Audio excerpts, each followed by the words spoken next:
estiloideo. Muy fácil. ¿Cuáles son los músculos infraioideos? Los músculos infraioideos son los que están debajo del ioides.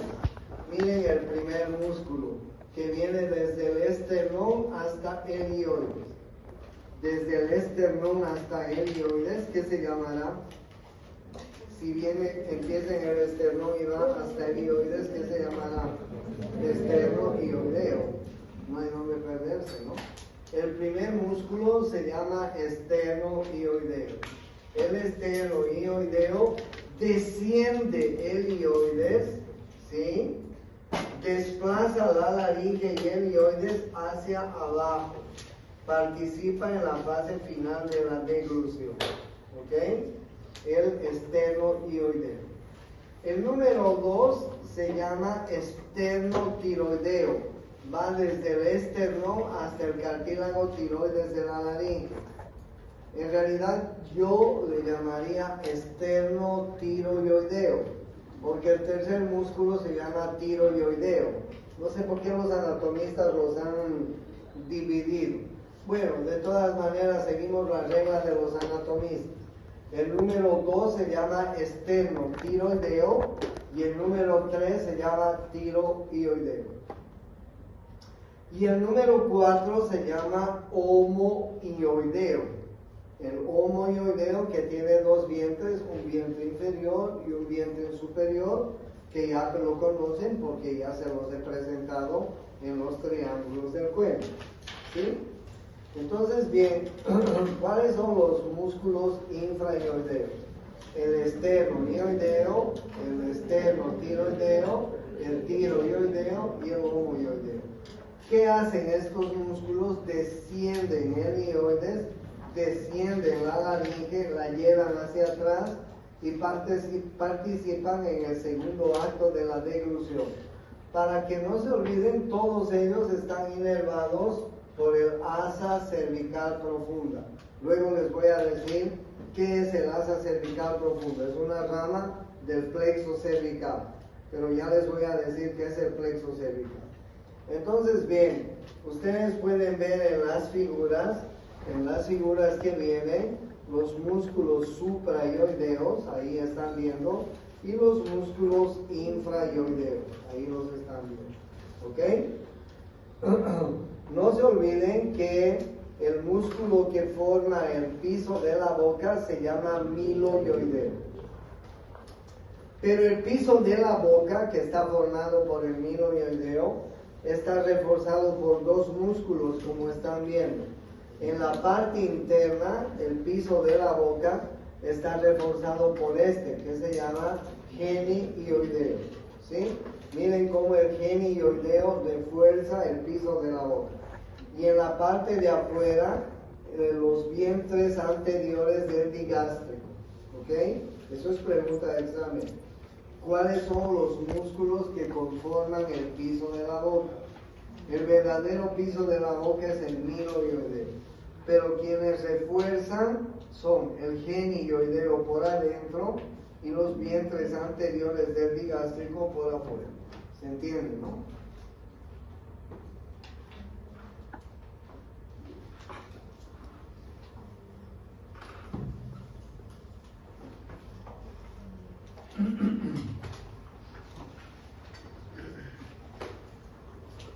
Estos músculos se llaman prevertebrales.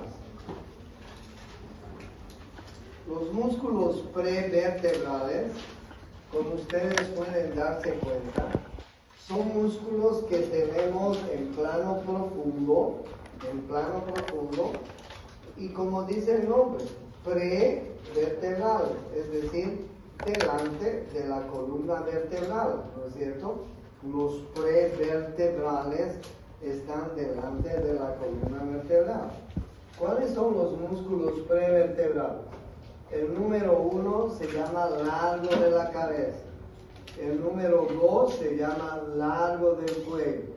El número 3 se llama recto anterior de la cabeza.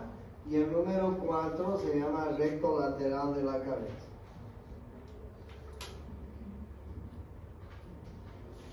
¿Cuáles son los músculos?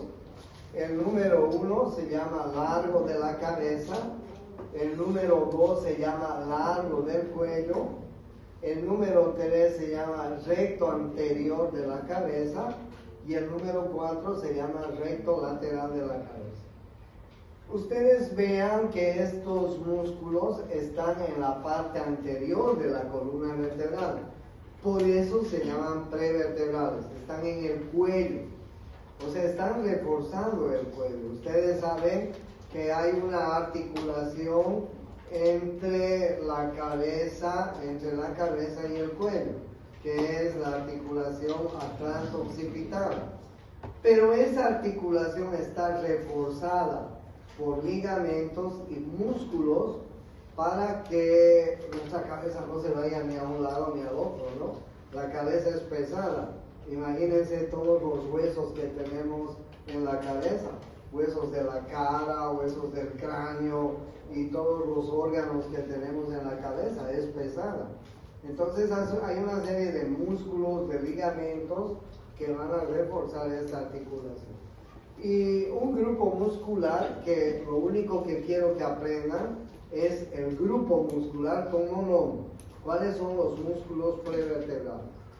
El largo de la cabeza, el largo del cuello, el recto anterior de la cabeza y el recto anterior del cuello. ¿Okay? El recto lateral, perdón. Recto anterior y recto lateral de la cabeza. ¿Okay? Miren ustedes, este es el largo de la cabeza. Lo voy a achicar para que lo puedan apreciar. Miren ustedes, ahí está el largo de la cabeza, el recto anterior de la cabeza. ¿Cuál era? Este era el recto anterior, ¿no? ¿Sí o no? Sí. Y ahí ustedes ven el largo de la cabeza, el largo del cuello, el recto anterior y el recto lateral. ¿Ok? ¿Dónde están localizados? Delante de la columna vertebral. ¿Qué hace? Reforzar la columna vertebral y el cuello. ¿Cuál es la función? Pues llena la cabeza hacia adelante, flexiona la cabeza, nos ayudan a rotar la cabeza hacia los lados. Este grupo muscular se llama los músculos prevertebrales. ¿Cuáles son los músculos prevertebrales? El largo de la cabeza, el largo del cuello, el recto lateral y el recto. Muy bien. En la parte lateral tenemos unos hermanitos que se llaman los escalenos, que están debajo del esternocleidomastoideo. Estos están en la parte lateral y se llaman escaleno anterior, escaleno medio y escaleno posterior. Miren ustedes dónde nacen los escalenos. Nacen en las apófisis transversas de la vértebra cervical 2. Este es el atlas, este es el axis, tercera, cuarta, quinta, sexta, séptima vértebra cervical. O sea, nacen en las apófisis transversas de la tercera a la séptima vértebra cervical. El primer escaleno, el escaleno anterior, viene a la primera costilla, ¿sí? Al tubérculo del escaleno anterior. El segundo escaleno viene a la primera costilla, detrás del escaleno anterior, escaleno medio. Y el tercer escaleno, escaleno posterior, viene a insertarse a la segunda costilla. ¿Ok? O sea, desde el cuello, desde las apófisis transversas de las vértebras cervicales 3, 4, 5, 6 y 7, vienen a insertarse el escaleno anterior y el escaleno medio a la primera costilla y el escaleno posterior a la segunda costilla. Muy fácil. Hay una cosa que les voy a preguntar con toda seguridad. Delante del escaleno anterior hay una vena. Delante del escaleno anterior hay una vena que se llama la vena sucral. Y entre el escaleno anterior y el escaleno medio hay una arteria. Hay una arteria que se llama la arteria sucral. ¿Okay? Ahí miren, ahí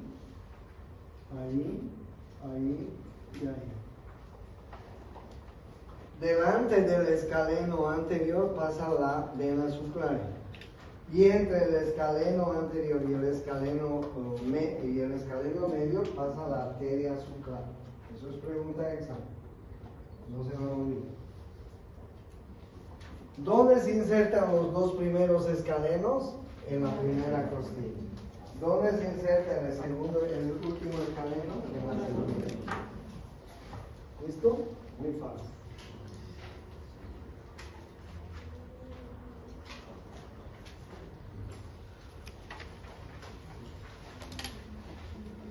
Bien, ya les he mostrado las ramas de la carótida externa, ¿no? Ya las saben. ¿O no las saben? Sí, ya las saben. ¿No? Hemos visto las ramas de la carótida externa en la anterior clase. ¿Sí? ¿Sí o no? Sí, hemos visto. ¿Cuáles eran las ramas de la carótida externa? Miren, este es el callado de la aorta. ¿Cuáles son las ramas del callado de la aorta? La primera rama es el tronco arterial brachiocefálico derecho. La segunda rama es ¿cuál? La carótida común. ¿Y la tercera cuál es? ¿No hemos visto la anterior clase esto? Sí, hemos visto. Y ustedes ya deberían saber. Es más ramas de la carótida interna. Las ramas de la carótida interna son la tiroidea superior, la lingual, la facial, la faringe ascendente, la occipital, la auricular posterior. Y las ramas terminales son la maxilar interna y la temporal superficial. Esto hemos visto en la anterior clase. Y ya deberían saber bien todos ustedes. ¿Ok? La segunda rama se llama arteria subclavia. Esta es la arteria subclavia, miren ustedes. Y yo les he dicho que la arteria subclavia es una arteria que va a ir a irrigar el miembro superior. La arteria subclavia está aquí por encima de la clavícula, se llama subclavia. Cuando llega a la axila se llama axilar. Cuando llega al brazo se llama braquial o humeral. Cuando llega al antebrazo se llama radial y cubital. Y cuando llega a la mano se llaman arterias de la mano. Entonces yo les he dicho que la arteria subclavia es una arteria que va a venir a irrigar el miembro superior. ¿Cuáles son las ramas de la arteria subclavia? La primera rama de la arteria subclavia es la arteria mamaria interna o torácica interna. Miren ustedes, la arteria torácica interna o mamaria interna es una arteria que va a recorrer todo el tórax por detrás de los cartílagos costales de las costillas. Miren ustedes, la primera rama descendente se llama torácica interna o mamaria interna. Esta arteria llega hasta el abdomen y en su trayecto va a dar ramas hacia las costillas, ramas internas a la mama, va a dar ramas a todo lo que encuentre en el tórax. La primera rama descendente de la arteria subclavia se llama arteria torácica interna o mamaria interna. ¿Ok? Esa es la primera rama descendente. ¿Cuál es la primera rama ascendente? La primera rama ascendente se llama la arteria vertebral. La arteria vertebral, vean ustedes en esta figura, la arteria vertebral es una arteria que sube por los agujeros transversos de todas las vértebras cervicales. Miren ustedes, en ambos lados. Este es el atlas, el axis, tercera vértebra cervical, cuarta vértebra, quinta, sexta, séptima, ¿ok? La arteria vertebral, la primera rama ascendente de la subclavia, es una arteria que va a ascender por los agujeros transversos de las vértebras cervicales. Y en su trayecto, estas arterias van a irrigar la médula espinal, van a atravesar el agujero magnum y adentro del agujero magnum se van a unir las dos arterias vertebrales y van a dar una arteria que se llama arteria basilar. La arteria basilar es una arteria que va a irrigar la parte posterior del encéfalo. ¿Ok? Muy importante la arteria vertebral, súper importante la arteria vertebral, porque en su trayecto va a dar ramas para la médula espinal, va a atravesar el agujero magnum y dentro del agujero magnum se van a unir para dar la arteria basilar. Y la arteria basilar irriga la parte posterior del encéfalo. ¿Se dan cuenta qué importante es la arteria vertebral? Ok. Entonces yo ya les acabo de decir dos arterias importantes de la subclavia. Una se llamaba torácica interna o mamaria interna, la primera rama descendente, y la primera rama ascendente se llamaba arteria ¿qué? Vertebral. Vertebral. ¿Ok? ¿Dónde están las ramas de la arteria vertebral?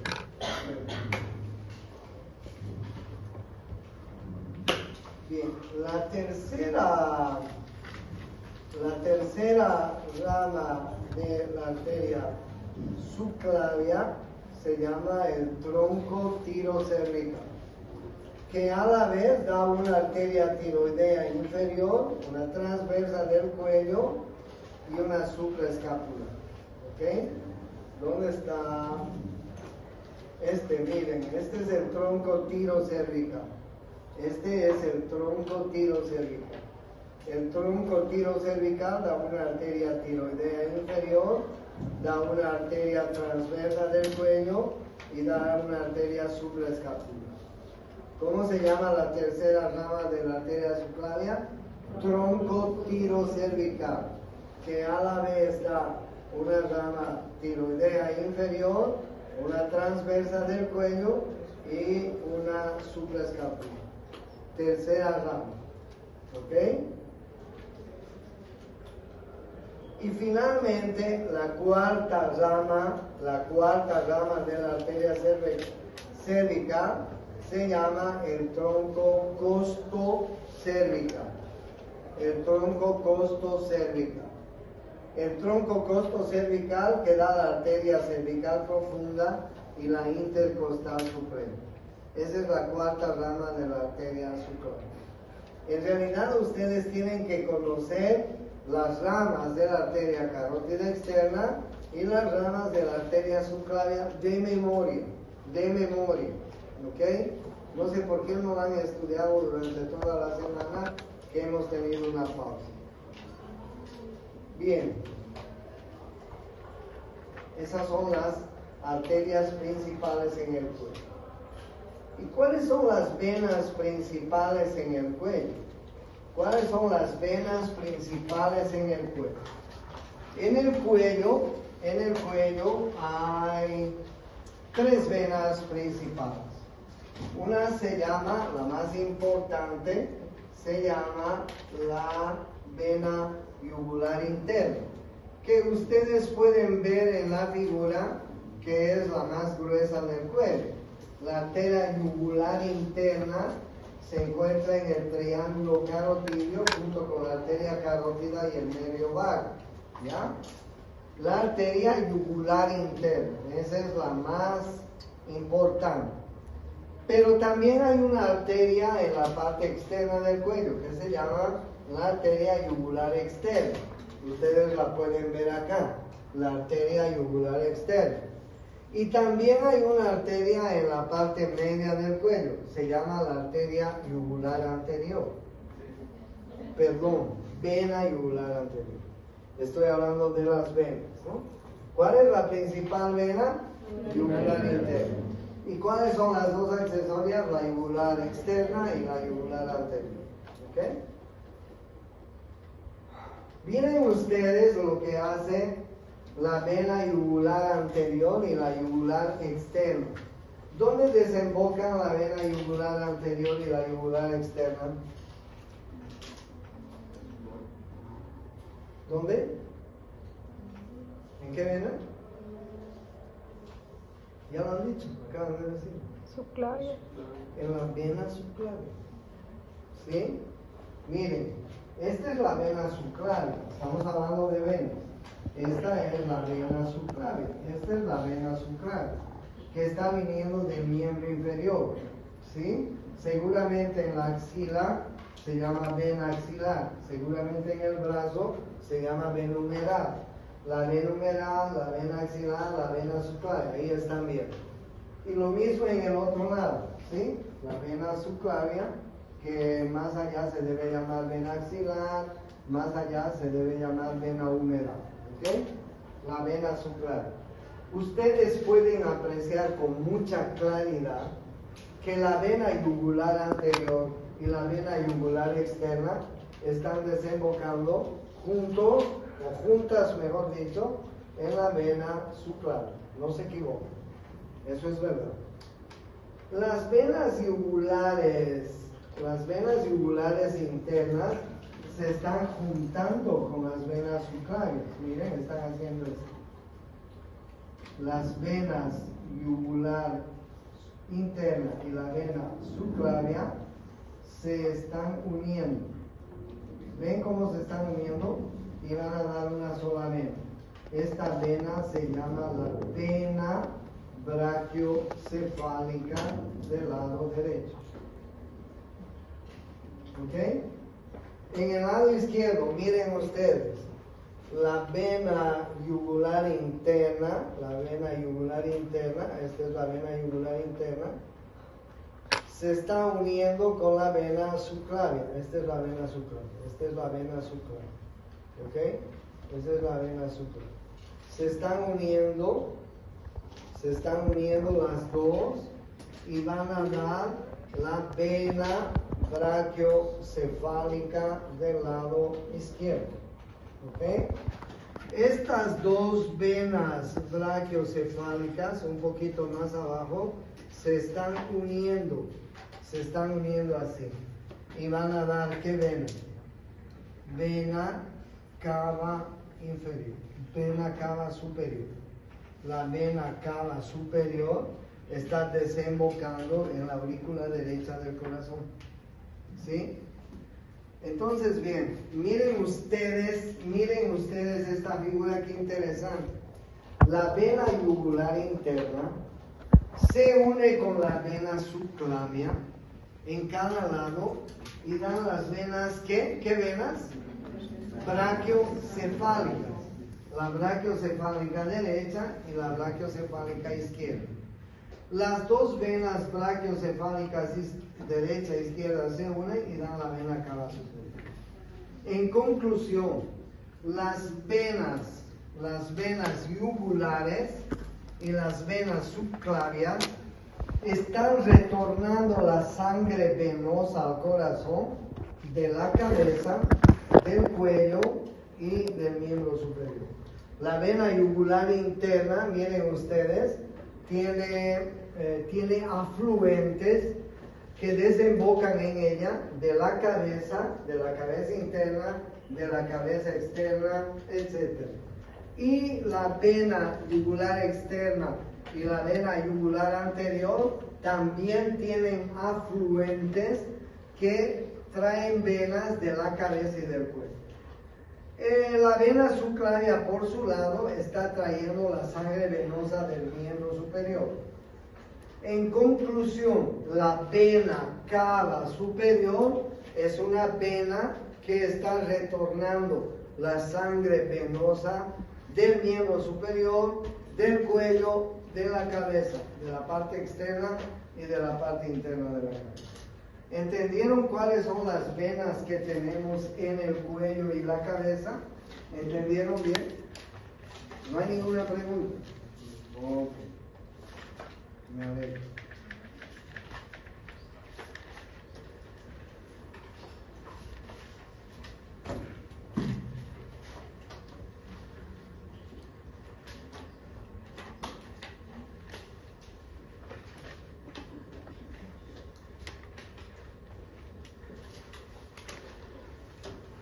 El sistema linfático es un tercer sistema de vasos en el organismo. ¿Cuál es en el organismo tenemos vasos arteriales, vasos venosos y vasos linfáticos. ¿Qué transportan las arterias? ¿Qué tipo de sangre? Oxigenada, eso está claro. Y las venas, sangre venosa, cargada ¿de qué? De dióxido de carbono, eso también está claro. El sistema linfático está compuesto por vasos linfáticos y ganglios linfáticos. El sistema linfático está compuesto por vasos linfáticos y ganglios linfáticos. ¿Qué son los vasos linfáticos? Los vasos linfáticos son vasos sanguíneos que transportan linfa.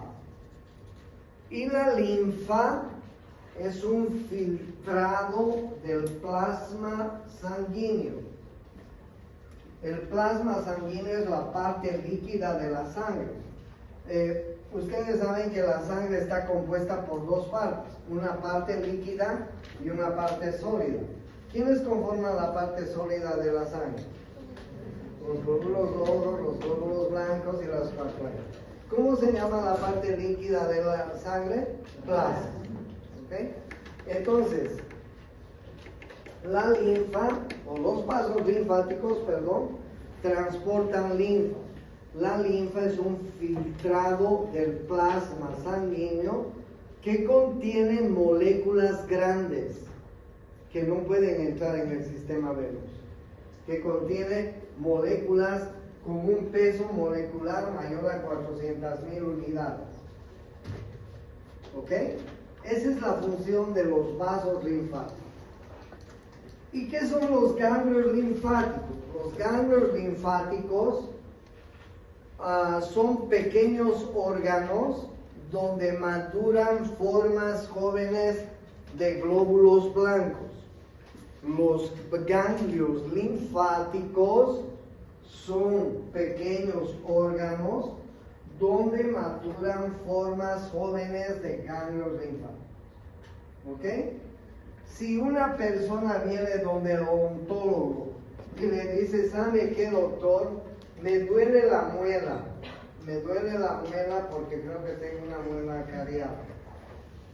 ¿Ok? Y el dolor es muy intenso, mire, mi cara se me ha hinchado, he tenido fiebre y además estoy muy adolorido. ¿Ok? Lo primero que el odontólogo tiene que hacer es buscar ganglios linfáticos en ese paciente. Si los ganglios linfáticos no se han aumentado de tamaño. ¿Por qué? Los ganglios linfáticos normalmente son del tamaño de un grano de arroz, o sea, no se los palpa. Pero cuando hay una infección cercana, aumentan al tamaño de un garbanzo. Todos conocen el garbanzo, ¿no? De un feijón, de un poroto.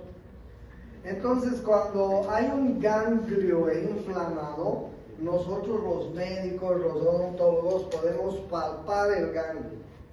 Si una persona tiene una infección en la cavidad bucal, vamos a palpar los ganglios inflamados, ¿ok? Y los vamos a palpar grandes. Normalmente no se los palpa, pero si están aumentados de tamaño, quiere decir que adentro hay una infección, ¿ok? Entonces, ¿qué son los ganglios linfáticos? Son pequeños órganos que preparan, que maduran formas jóvenes de glóbulos blancos. Tienen la misma función de los chicos cuando van al cuartel. ¿Alguno de ustedes ha hecho premilitar? Ninguno ha hecho premilitar. Denme un revólver, me voy a dar un tiro. A ver, el de atrás que ha hecho premilitar, ¿qué te han enseñado? Nada. Bueno, pero ustedes se dan cuenta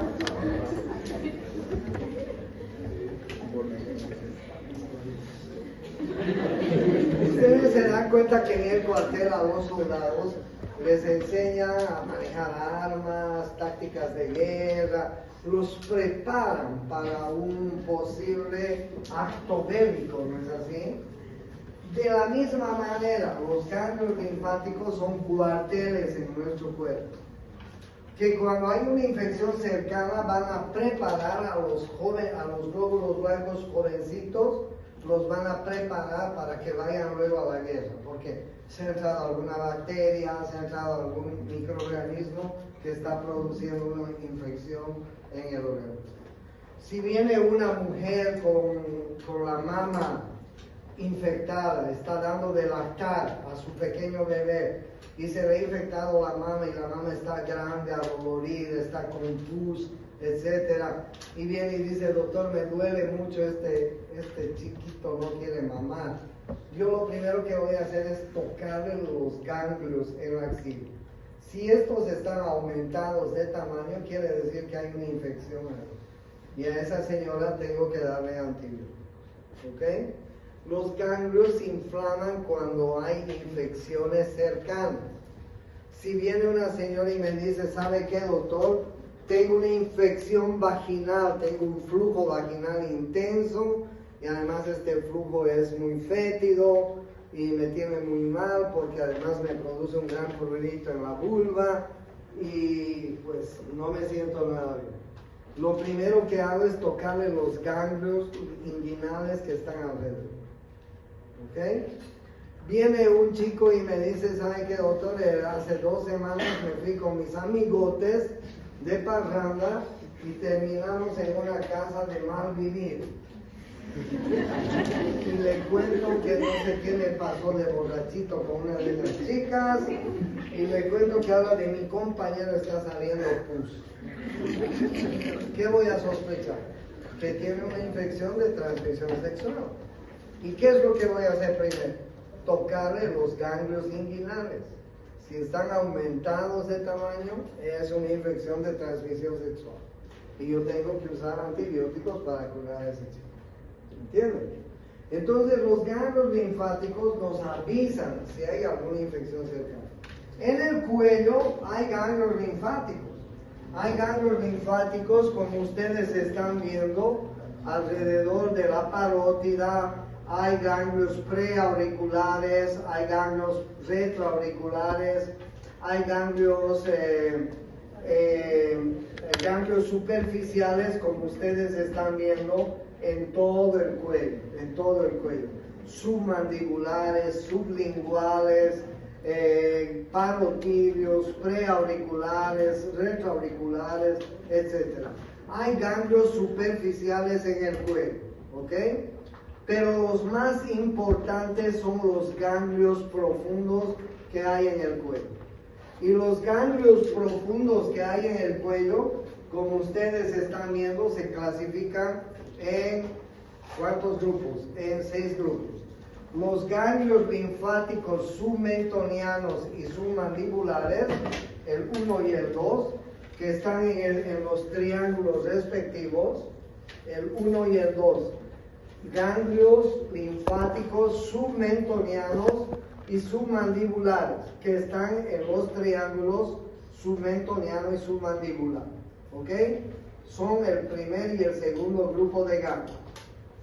El primer grupo de ganglios, submentonianos y submandibulares. El segundo, el tercero y el cuarto grupo son ganglios que están siguiendo la cadena de la vena yugular interna. Miren, todos ellos están en la vena yugular interna y se clasifican en ganglios de la cadena yugular interna superiores, medios e inferiores, como ustedes están viendo. Son ganglios que siguen el recorrido de la vena yugular interna y se dividen en superiores, en medios y en inferiores.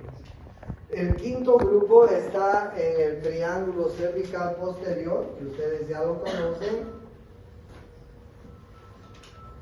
Y el sexto grupo son los ganglios cervicales anteriores. que están en el triángulo cervical anterior. Triángulo cervical anterior. ¿Ok? Esos son los 6 grupos de ganglios que tenemos en el cuerpo. ¿Alguna pregunta?